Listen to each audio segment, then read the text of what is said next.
Aí, artista. Teu nome não é Gilson? Sim, senhor. Você tá preso por quê? Artigo 157, assalto de feirante. Feirante porra nenhuma. O artista aí, ó, é de 15 anos na frente da mãe com o revólver na cabeça.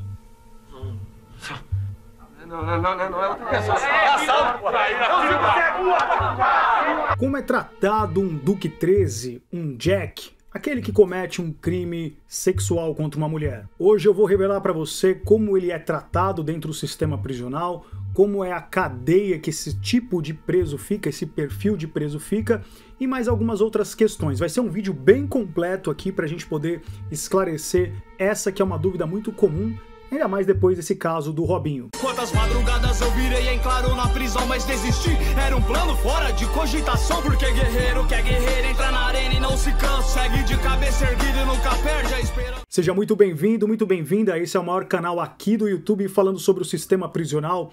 E, infelizmente eu não posso falar por questões das diretrizes do YouTube aquela palavra que você sabe que é Você sabe qual é. Então eu vou chamar esse cara de Jack, Duque 13. Beleza? Você já sabe de qual crime que nós estamos falando aqui. Então eu preciso fazer aqui para você uma linha do tempo para você entender principalmente como é um assunto complexo e como a dinâmica ela precisa ser analisada ponto por ponto para que a gente possa entender até mesmo a história da prisão e por que hoje em dia está bastante diferente esse perfil de preso sendo tratado no universo prisional e até como o Estado está cuidando deles. Vamos lá. Antigamente, o que acontecia? Nas cadeias mais medievais, eu sempre pego como referência o Carandiru para que todo mundo possa ter um entendimento legal a respeito desse tema. O que acontece? Na época do Carandiru, era muito natural os presos ficarem todos misturados. Então colocava lá Jack, colocava lá assaltante, colocava lá qualquer perfil de criminoso ia pra lá. Só que também havia um pavilhão lá específico, né, que era o pavilhão amarelo, que normalmente eles faziam ali uma espécie de triagem para poder, digamos assim, separar. Mas era muito comum acontecer certas cobranças para esse perfil de preso dentro do sistema prisional. Conforme as coisas foram acontecendo e conforme o tempo foi passando e até mesmo a questão do domínio das organizações criminosas dentro do cenário carcerário e até mesmo a responsabilidade do Estado, porque você querendo ou não, e aí tem uma questão que a gente tem que estar muito atento. Uma coisa é a sua opinião, uma coisa é como você acha que um preso tem que ser tratado no sistema prisional, isso é uma coisa. Outra coisa é como o Estado deve tratá-lo. Não pode ser pautado pela minha opinião, nem pela sua opinião, pois o Estado tem o monopólio da punição, o monopólio do poder. É ele que vai aplicar a pena, é ele que vai conduzir toda a jornada do preso. Então a gente não pode entregar para o Estado uma situação que amanhã ou depois, quem poderá estar sofrendo na pele? Eu e você. Ah, eu nunca vou pra prisão, eu nunca vou pra prisão. Cuidado, hein? Olha a vida do Robinho, que a gente vai falar um pouquinho depois lá na frente. O cara era um artista, o cara era um atleta, era famoso e hoje tá dentro de um sistema prisional. Então tome cuidado. Entendendo que o Estado tem uma responsabilidade na integridade física daquele detento e entendendo também com o domínio, principalmente em São Paulo, do PCC a respeito de organizar, né, digamos assim, as regras internas do universo prisional, aconteceu uma outra situação que a gente vai entender agora, mais uma peça desse quebra-cabeça. É justamente aquela situação quando um cara ele é acusado de forma incorreta, ou seja, um inocente sendo acusado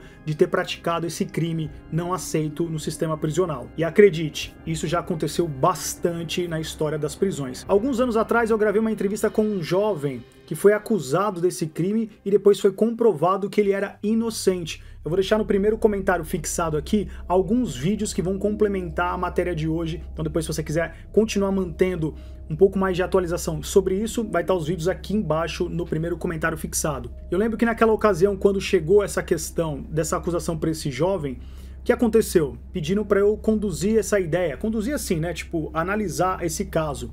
Fui conversar com ele e percebi que ele não tinha tanta culpa assim. Na época gravei um vídeo e aquele vídeo viralizou e eu fui totalmente massacrado por aquelas mulheres que se intitulam como feministas defensoras dos direitos das mulheres. Sério, meu, sofri um cancelamento muito grande. Muitas pessoas falando, Arquimedes, apaga o vídeo, tá passando vergonha, Arquimedes isso, mas quando eu tenho uma convicção, eu vou com ela até o final. Eu não vou me abalar pelos comentários ou pelo cancelamento, é uma convicção. Passado o tempo, o que aconteceu foi comprovado que ele realmente era inocente daquela acusação e que a menina havia armado uma situação contra ele. Ou seja, um caso concreto de uma falsa acusação. E tudo isso por quê nessa ocasião? Porque também eu observei muito na época que eu estava no sistema prisional, quando trata-se desse tipo de crime, nós temos que dobrar a nossa atenção.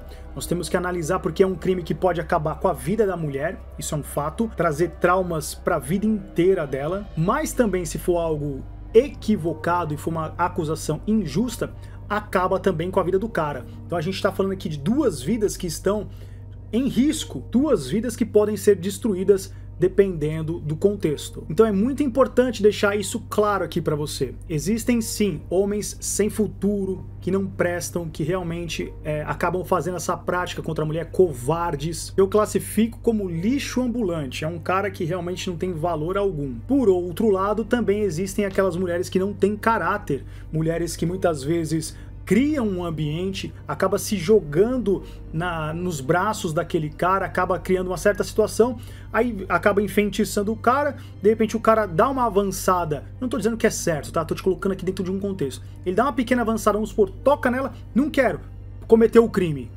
Calma aí, também eu acho que a gente tem que tomar um pouco de cuidado e conversar sobre isso de forma um pouco mais madura. Ninguém aqui tá pregando que a situação ela tem que ser forçada, que a mulher dizendo não, o cara mesmo assim pode se sentir no direito de avançar o sinal. Não é isso que eu tô dizendo. Eu só tô dizendo que realmente colocar um peso de um crime desse, dependendo só porque o cara falou uma situação, ou vamos supor, só porque o cara encostou, sem trazer uma agressão, sem trazer um trauma, simplesmente dentro de um contexto, e mesmo assim colocar o peso de uma situação que fosse forçada, de um cara que leva, vamos supor, pro matagal, um cara, por exemplo, que faz algo muito mais agressivo, eu acho desproporcional. Ah, Arquimedes, mas não é não, como você é escroto. Tudo é uma questão de contexto. Existem situações que nós temos que analisar o contexto, por isso esse crime ele é tão bárbaro, porque ele traz sequelas para as duas pessoas. Tanto para a vítima que sofre uma situação como essa, até mesmo da pessoa acusada de forma incorreta, inocente. Então desculpe, você precisa ter maturidade para analisar isso sem nenhum tipo de paixão, sem nenhum tipo de ideologia. Você tem que analisar o caso concreto, cada caso é um caso. A título de exemplo, na minha avaliação, a situação da história do Robinho parece ser menos grave do que a do Daniel, do jogador Daniel Alves. Se você for analisar o contexto das duas narrativas, das duas histórias, Daniel Alves foi muito mais agressivo com a vítima do que o Robinho. Só que o Robinho vai sofrer uma pena muito pior do que a do Daniel Alves. Olha que loucura. Daniel Alves já está próximo de ganhar a liberdade e o Robinho vai passar longos anos num sistema prisional, principalmente aqui no Brasil. Percebe?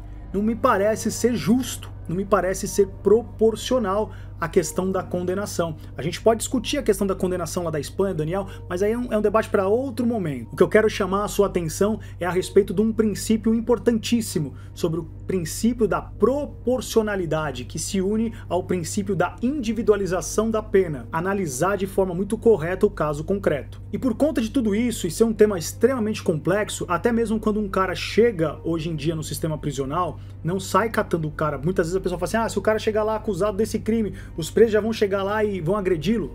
Não. Haverá toda uma cautela, haverá toda uma situação para ser conduzida aquela ideia, mas antes desse cara, vamos supor, ir pro convívio, o diretor com certeza vai fazer a triagem e se ele for lá, se ele chegar com a ficha, por exemplo, com esse tipo de crime, o crime do Jack, com certeza o diretor não vai colocar ele no convívio, justamente porque também cai sobre o ombro do diretor a responsabilidade da integridade física desse preso. Portanto, não é como as pessoas imaginam, o diretor vai catar, o policial penal vai pegar o preso, vai jogar lá dentro dos leões e os caras vão catar e vão fazer isso e aquilo. Não é assim que funciona atualmente. Arquimedes está me dizendo então que esse perfil de preso então hoje em dia cumpre a sua pena de forma tranquila no sistema prisional? É isso aí que eu tô dizendo para você.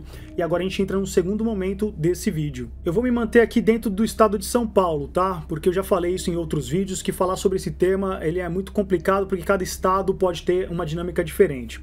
Hoje em dia, no estado de São Paulo, já existem penitenciárias separadas exclusivamente para esse tipo de crime. Ou seja, é até conhecido dentro das cadeias, por exemplo, do comando, eles falam assim, a cadeia da oposição, cadeia de coisa. Por que eles usam esse termo? Justamente porque é uma cadeia que não tem o comando do PCC. Não existe ali uma linha de raciocínio, não existe ali uma ideologia implementada em mais de 90% hoje em dia das cadeias no estado de São Paulo. Por isso essa cadeia é conhecida como cadeia de coisa, cadeia de oposição. Não necessariamente que sejam esses presos, né, esses presos que estão nesse tipo de cadeia, que eles são inimigos do PCC. Não necessariamente. Até porque é uma cadeia que a gente vai falar daqui a pouco aqui no vídeo, a cadeia de Tremembé.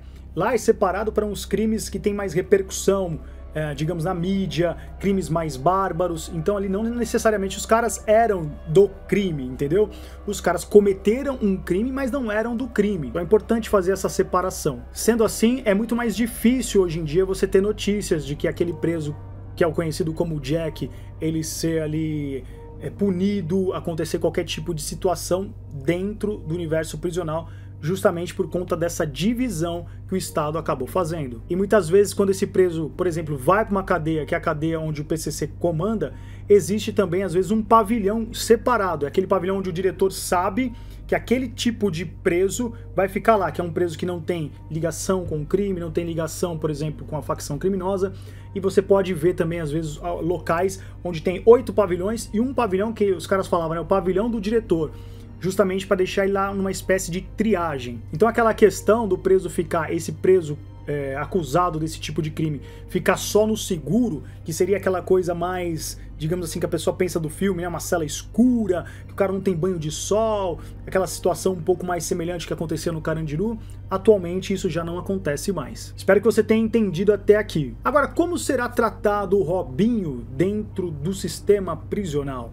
Aqui eu queria chamar a tua atenção por duas questões. Eu vou fazer aqui um exercício de raciocínio com você sobre a minha perspectiva, depois você comenta aqui o que você acha.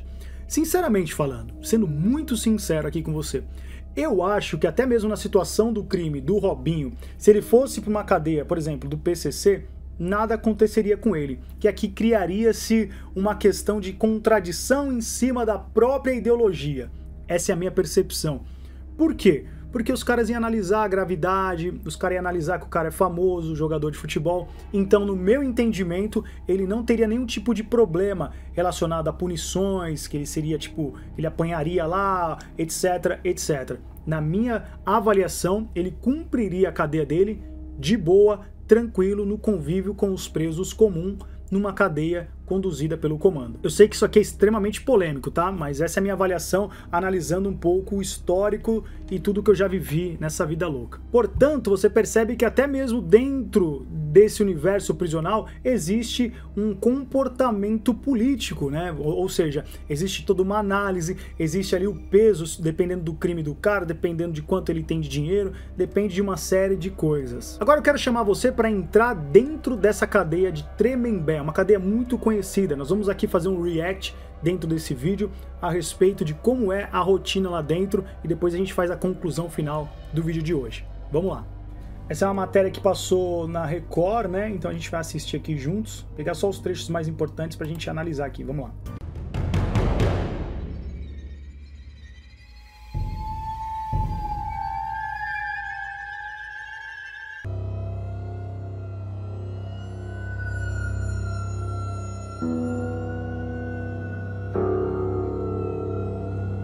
Vamos voltar aqui para a gente fazer a conclusão do nosso vídeo. Portanto, como você pôde observar, no estado de São Paulo principalmente, existe hoje uma distribuição desse perfil de preso. Então, esse preso acusado, né, desse crime violento contra a mulher, ele não fica mais no convívio com os demais presos, tenho certeza que você já tem a noção disso, e também não fica mais naquela modalidade de cela de seguro, que seria aquela cela mais escura, mais tenebrosa, isso também acabou. Hoje tem as penitenciárias separadas para esse tipo de crime que tem uma alta reprovação social e até mesmo uma grande reprovação dos próprios detentos. Agora é o que eu venho falando há anos nesse canal. Olha como a vida ela é louca, né? Outrora Robinho era um grande ídolo nacional, morou nas melhores mansões dormiu nos melhores hotéis, comeu as melhores comidas que o dinheiro pôde proporcionar, tinha uma vida extremamente de luxo, uma vida extremamente confortável. E hoje está lá, tomando banho gelado, trancado numa cela de uma prisão. Se isso não desperta em você pelo menos um sinal de alerta para que a gente possa entender que a cadeia ela é muito democrática, ela pode colocar qualquer pessoa lá dentro, e quando eu falo qualquer pessoa, é o mínimo de raciocínio que você tem que pensar. Qualquer pessoa pode cometer um crime. Você pode, de repente, cometer algo por conta de um momento seu de muita raiva, um momento que você não consegue se controlar. Você pode praticar crimes, muitas vezes, por omissão, crimes omissivos. Enfim, é importante você saber que ninguém está isento da punição do Estado, ninguém está isento de conhecer uma cadeia. Se não for você, eu desejo que não seja, e não desejo que isso aconteça com ninguém da tua família, mas às vezes não atinge você, mas atinge o teu filho, atinge o teu pai, atinge o teu marido, atinge alguém que você ama. Por isso esse é um tema extremamente sério, um tema que a gente tem que ter muito cuidado para falar, não simplesmente ficar nesses discursos dos idiotas funcionais, dos políticos que colocaram na cabeça da galera. Se fosse tão simples assim, o pessoal apoiador do Bolsonaro não estaria condenado a 17 anos de prisão. Então a conversa ela é muito mais séria. E qual é a sua avaliação a respeito desse tipo de tratamento? Tá certo o Estado em fazer essa separação? Ou você é daquele perfil que não, tinha que colocar tudo lá dentro e os presos se resolvam? Qual que é a sua opinião? Comenta aqui embaixo. Não se esqueça de deixar o seu like, se inscrever aqui no canal. Muito obrigado pela sua atenção. Eu sou Arquimedes Nicastro e esse foi mais um Papo Reto. Lembrando, se você quiser saber mais histórias sobre o universo prisional, tem o meu livro aqui, Lodebar, o Submundo do Crime, A Vida na Prisão, uma leitura profunda sobre o universo carcerário. Temos ele na versão física, no e-book e também temos ele em audiobook. Tudo no meu site, vai estar aqui embaixo na descrição. Obrigado pela sua atenção e até nosso próximo encontro. Valeu!